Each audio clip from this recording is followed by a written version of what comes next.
Welcome to this episode of Chatting with Staxx. I'm your host, Bill Staxx, and today I got Scott, Skidz, Alford. Pat Griffith Sr., he was one of these idiots that we made a jackal without prospecting, and then we made him a pagan.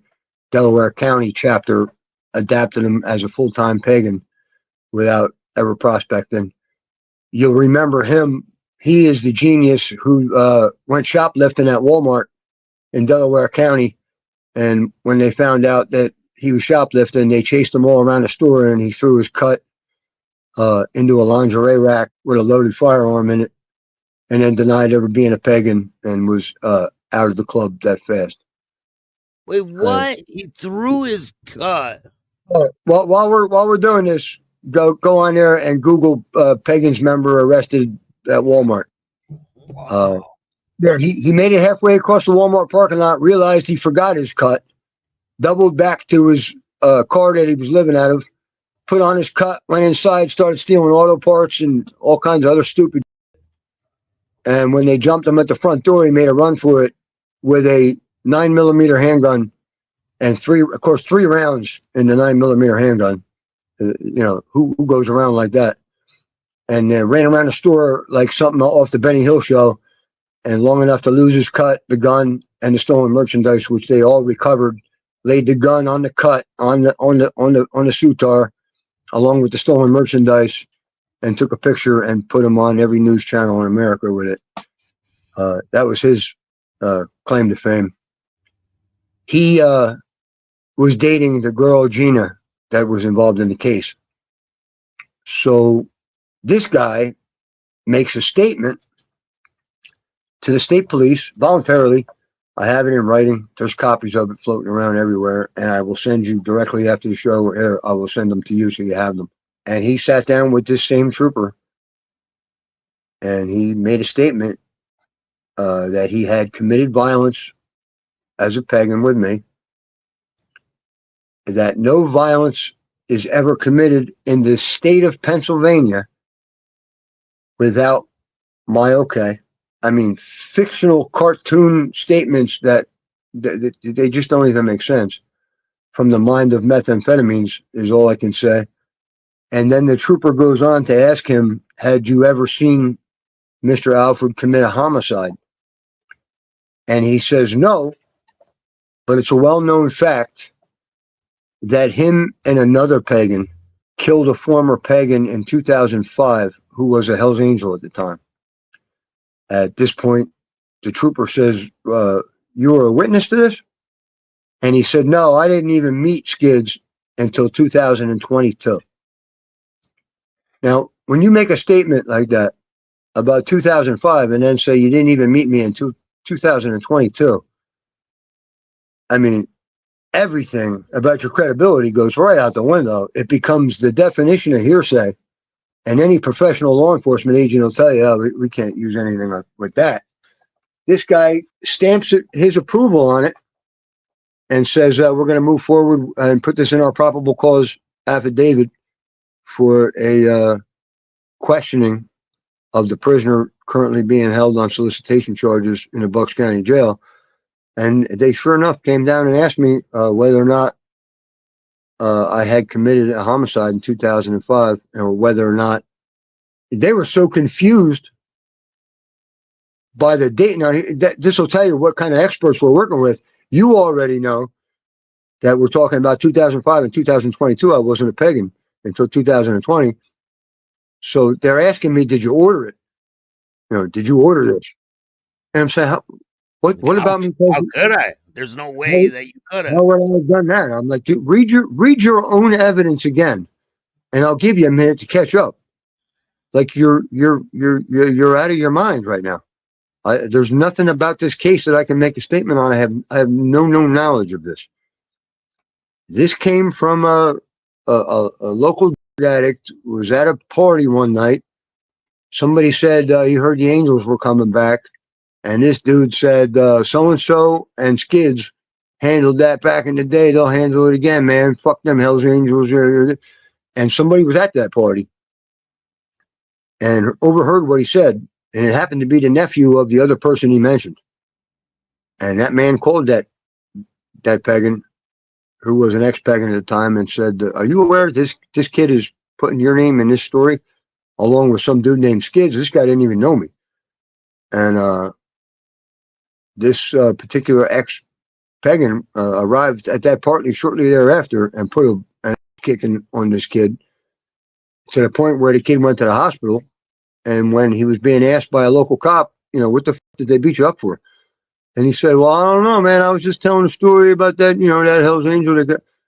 And that's exactly the evidence that they were going on. Hearsay of a junkie from 17 years ago telling a story. I mean, it was worse than something out of the Bible. Well, and then he told his grandson, who told the story 100 years later at a party, who told it this way. And there was no credibility to it ever. It's nonsense. It's absolute nonsense. And now, when you bring that up and you put my name in it, and then you have some state police records over the top of it, who's to say some nitwit on the other side of this doesn't get that and run off half cocked to try to make a name for himself with another club? I got to think about that. On top of all the other things I have on my mind, and that's something that will always be there. Like, I mean, I hope they never try to do something stupid, which it would be. I hope that they're smarter than that. Anyway, when you're in jail, do you come across anybody from any other clubs? Yeah, and a huge shout out to him. His name's Motor with the Mongols. Man, don't ask me how it happens, but we wind up at Mercer SCI together, and we're put on. We had minimum custody. Both of us didn't have much time to do. Man, Motor is an original Southern California guy, and he found his way out here to Pennsylvania, where they have repopulated themselves throughout North Jersey, and we couldn't be stronger as we are rolling side by side with the brothers from the Mongols. And me and Motor are the only there's 4 1%ers on this Mercer SCI, and 3 of us were given jobs working outside the prison. And Motor and I were in the same crew together. We were heavy equipment operators for the state prison. And bro, let me tell you something, Bill. If you think we have fun with our own equipment, if you can see the way we abuse the state's equipment, him and I are riding around 211 acres on this prison, ramming each other with backhoes, bump drafting each other with riding mowers. I mean, it was almost to the point of hilarious how much shit we got away with up there. And yeah, he got out of here. I don't want to put his business into anything out here. He's a good brother though, man, and always had nothing but good experiences with the Mongols, man. They're good dudes. There's no doubt about it. So now you're still sitting in jail. You're going back and forth to court. Yep. And what eventually happens? There was times in there where things got a little dark for me. You know what I mean? Like you go to bed saying, man, anybody can tell you something and make it sound good, or anybody can tell you something and make it sound ominous. And there was times when you're talking to yourself about it where you could, you talk yourself into some dark places in there. That's a scary thing to take to bed every night. Well, either I'll wake up in the morning and be free, or I'll do 225 years in prison. And I mean, 15 years for you is a life sentence. Yeah, it really is. And the funny thing about life sentences are, as I get older, they get less scary. Because you push my wrong buttons as I get older, and I'll tell you what, a life sentence really isn't that long. I've been very fortunate when it comes to sentencing, and I've been very smart, and I move in a certain way that keeps me in a good place. And as they change the rules, I'm going to change the way that we adapt to them, as you're supposed to. But I took that to bed every night, man, the stress of that. And that's something that no matter how much of it we can laugh about it now, and I only laugh because I know the storm coming for the people involved in this case, and that's the only kind of peace I have right now. I lost our three bedroom rented home. My son was put out. He couldn't afford it any longer without me. My grandsons, they went to live. They split their time between their dad and their mom, and so they went to live. Property, right? All your properties gone. Toolboxes. When you I talked to a civil liberties attorney who is handling this for me because my every intention is to sue every single person involved in this case. Prosecutor, every trooper who, I mean, it's only going to be one of them. This guy went out of his way in a dangerous manner. And he embarrassed, in my opinion, the memory of two good troopers. He embarrassed the Pennsylvania State Police, which is that's a hell of a thing to try to do. And in my opinion, I'm not here for to throw words back and forth about this guy. He wrote his own future. I don't think there's much of a future in law enforcement for him after this. I would hope not. So what up? When is happening in court? We went to court on trial day, which was August the 14th of 2023. And my lawyer told me before court, I think they're bluffing. He was the former prosecutor from this county. And he said, I don't know, everything about this tells me that they're bluffing. And today they're going to come up with a last minute deal. They did not come up with a deal. I agreed to take the harassment charge at 15 to 30 months, which I already had almost 8 or 9 months in at the time. So to me, I'm looking at that 15 number saying, all right, another 6 months and that's over with. If I'm guilty of anything that was on that paper, harassment would be a good one to take. So you didn't think that you would be doing that much more time? No. And I honestly thought, this girl admits she's on the stand in front of Judge Baranowski in Lower Southampton, and she's questioned about why I was upset.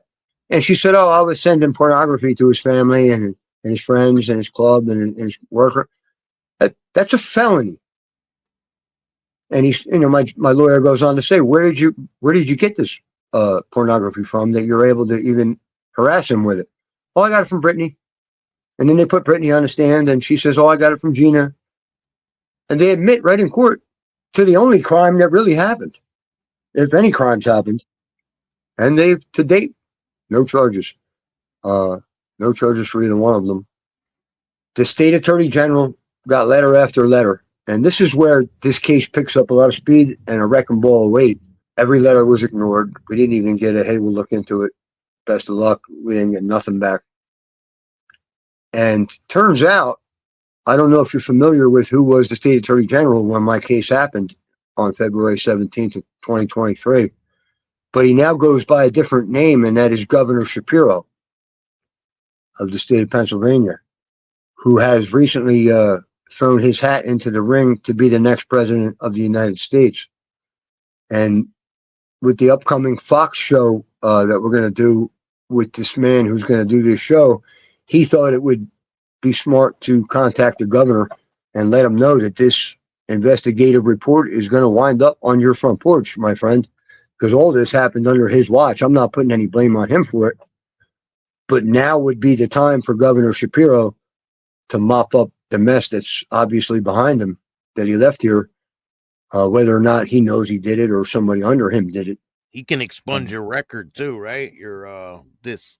I would hope so, because I mean, I stand behind every charge I've had in the past, and there's only been, Parole told me, why should we parole you today? You have 29 arrests and 9 convictions. And I said, well, if you know anything about baseball, those are pretty good numbers. And currently I have less felonies than the President of the United States, who I think is holding 34 right now. So you plead guilty, right? You plead guilty. You go to jail. Yep. You go to prison. I'm asked to check 10 boxes for parole. Do these 10 things while you're here, and you'll get an instant parole. So rather than do 10, I do 17 of them, because I take my release pretty seriously, and I know that my family as well as my club is hurting without me. I go ahead and do all these fucking yin-yang programs that they have you do, and I go through all of them, and I think I'm in pretty good shape for parole, and I meet the whole entire prison signs off on your parole. Yeah, he's ready. Get him out of here. From the warden down, I had nothing but good marks. And some lady from Parole met me for 5 minutes via video chat. And she said, okay, we'll be in touch, and hung up the thing. And I got a letter from Parole, who had never met me, saying that you still remain a danger to society.